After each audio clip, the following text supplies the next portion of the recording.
12 News at 5. A lot going on this Tuesday, including cleanup from storms here in the Piedmont and a push for immigration reform in the nation's capital. But first, breaking news out of Iredell County today. That's where a teenager's body has just been recovered from a water quarry. Crews on scene say 19-year-old Ryan Hayes was swimming with friends in northeast of Mooresville when he went underwater and never came back up. His body was recovered using sonar equipment. We'll bring you the latest on these details in this story as they come into the newsroom. And new at 5 o'clock, charges have been filed in a pit bull attack that injured 2 people, including a FedEx worker. This all happened a week ago on Golson Street in Winston-Salem. Bill O'Neill has the latest from the investigation on the scene. The dogs from the latest attack are at the animal shelter. The owners who live in this home are in jail. But the folks who live here on Golson Avenue are wondering how soon before the owners return and bring new dogs with them. Ed Rickman and Deborah Holland face misdemeanor assault charges for the brutal attack on a FedEx delivery woman by their 3 dogs, all of them described as mixed pit bulls. The dogs also bit a man who rescued the FedEx worker. Last September, different dogs owned by the same couple attacked a neighbor. That case led to a civil fine, which animal control officials say was never paid. Neighbors on Golson Avenue say they live in fear and don't know what to do about it. What can we do? We don't know the answer. What are your response to the misdemeanor charge that he's facing? It's amazing. How can you get a misdemeanor when you bit somebody that many times, first and then second? Neighbors say they're considering taking up a petition drive, but aren't certain what that petition might do. In Winston-Salem, Bill O'Neill reporting. Back to you. Carbon monoxide poisoning is being blamed tonight for the death of an 11-year-old boy at a motel in Watauga County. Jeffrey Williams and his mother were staying at the Best Western in Boone in a room where 2 people died 2 months earlier. His mother is recovering in the hospital tonight. This as calls into 911 have been released. Okay, I've got 2 bodies, and I need some help up here now. Okay, are they breathing? Are they awake? No, okay, no, they're not. So there's 2 bodies. Okay, hang on the line with me, okay? Do not hang up. A preliminary autopsy found Jeffrey died from asphyxia, which happens when toxic gases cut off oxygen to the body. He and his mom are from Rock Hill, South Carolina. And there's new information today in a deadly crash in Winston-Salem. Samuel Cox has been charged with second-degree murder in the crash last Thursday on Meadowlark Drive. It killed Shelba Lane. Winston-Salem police say Cox's truck crossed the center line, hitting Lane's car. Police say he was under the influence. He turned himself in yesterday after a warrant was issued for his arrest. Right now, a death investigation is underway at the Guilford County Jail. That's where an inmate, 60-year-old Michael Deeren, was found unresponsive this morning in a cell. He'd been placed in the jail Friday on 1 count of assault on a female, and authorities say that he was in the cell by himself. Back in 1983, Deeren was convicted of second-degree murder and attempted robbery. He was released from prison in June 2010, but was on parole through 2015.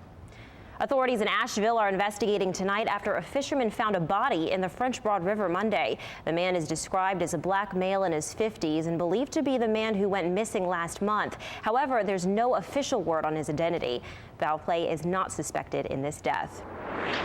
Cleanup is underway in several areas of the Piedmont after a round of wicked weather whipped through Monday. Sandy Johnson sent us this ULocal photo of the damage in Denton. Rob Wu has a closer look at the damage from Davidson County. Veronica, when it comes to the storm damage around High Rock Lake, it's really hit or miss. You take a look outside this couple's front yard. Huge branches came down last night. It even took down power lines. You can see one of which hangs perilously close to where they walk to get inside the home. The day after, a scene of peace and tranquility. But much to clean up for this High Rock Lake couple. Their home left unscathed, but huge branches lay scattered around their property. One still dangles in the air. Power lines also down, the mailbox now in pieces. Strong winds tossed a trampoline away from the pool, sandwiching it between trees. Just a couple houses down, a boathouse crushed by a falling tree. The next-door neighbor tells us the storm was so loud she didn't even hear it happen. Many woke up relieved, though. Most homes are just fine. It rained as hard as I've ever seen it, and like I said, that thunder, I've never heard it that loud. And the wind was terrible. All these trees around here was twisting and turning. It was scary. Area residents say it's been a couple years since they've seen a storm as intense. I'm Rob Wu, WXII 12 News. Chief Meteorologist Lainey Pope. And Lainey, we're finally getting a break from all of that rain. It's nice to see a lot of sunshine out there this afternoon. No storms in the forecast right now. Take a live look at downtown Lexington, where we have mostly sunny skies. You probably noticed too, it's not quite as humid out there as it has been. Now that heat and humidity will build over the next couple of days, so hopefully you've got some plans to get out and enjoy. Let's take a look at the satellite and the radar loop. This will show you some of the clouds that are dotting our skies out there this afternoon.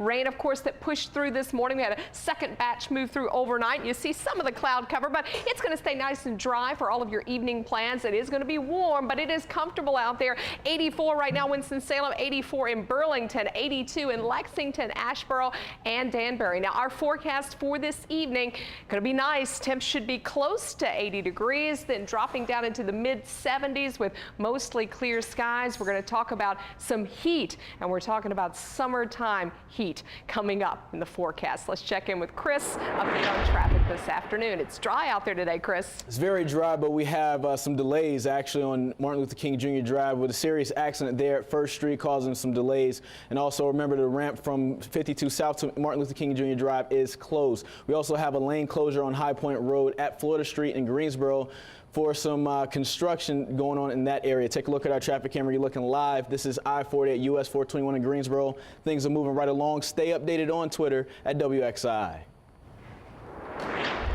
Right now, drivers on a stretch of Highway 52 in Forsyth County have the green light, but earlier that wasn't the case. An accident this earlier involving a tractor trailer closed the southbound lanes of 52 near Tobaccoville for about an hour. No other vehicles were involved.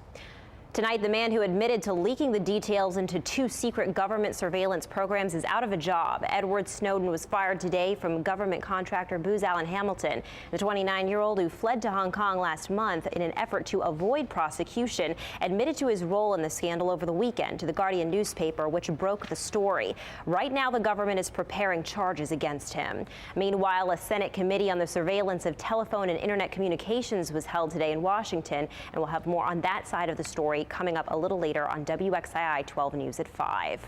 And at the White House, President Obama urged Congress to pass a comprehensive immigration reform bill before the end of summer. The president was joined by an array of reform supporters just hours before the Senate voted on whether to begin debate on an immigration bill. He says his administration has vastly increased manpower and resources to tighten security along the U.S.-Mexico border, and that the number of illegal crossings is the lowest in decades. I know there's a lot of talk right now about border security, so let me repeat. Today, illegal crossings are near their lowest level in decades, and if passed, the Senate bill, as currently written and is hitting the floor, would put in place the toughest border enforcement plan that America has ever seen. The Senate today voted 82 to 15 to move forward on the immigration reform debate.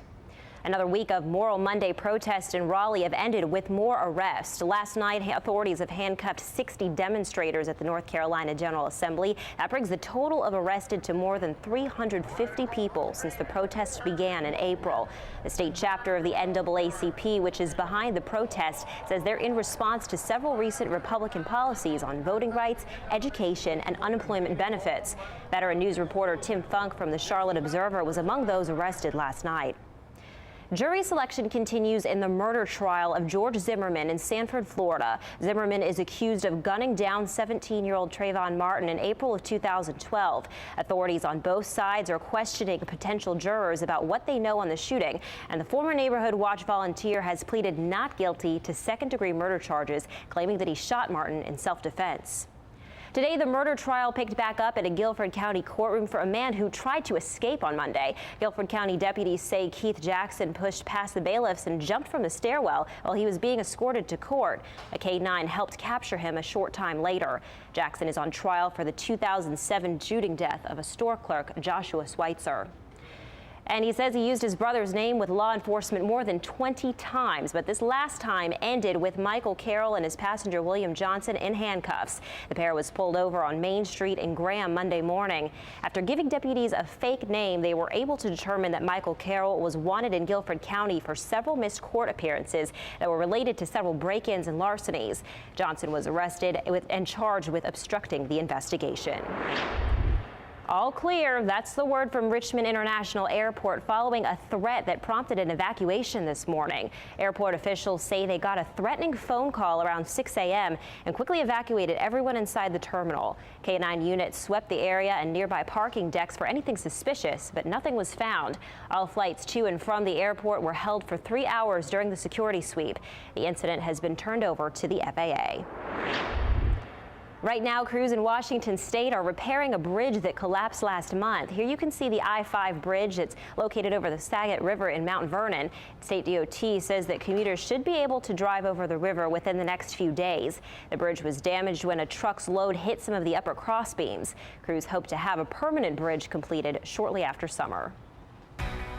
The Tar Heels are moving forward in the College World Series. Coming up, more on today's win over South Carolina in the Super Regional.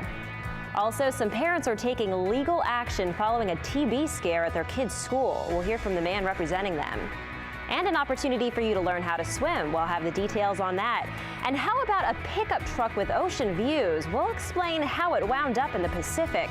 You're watching WXII 12 News at 5.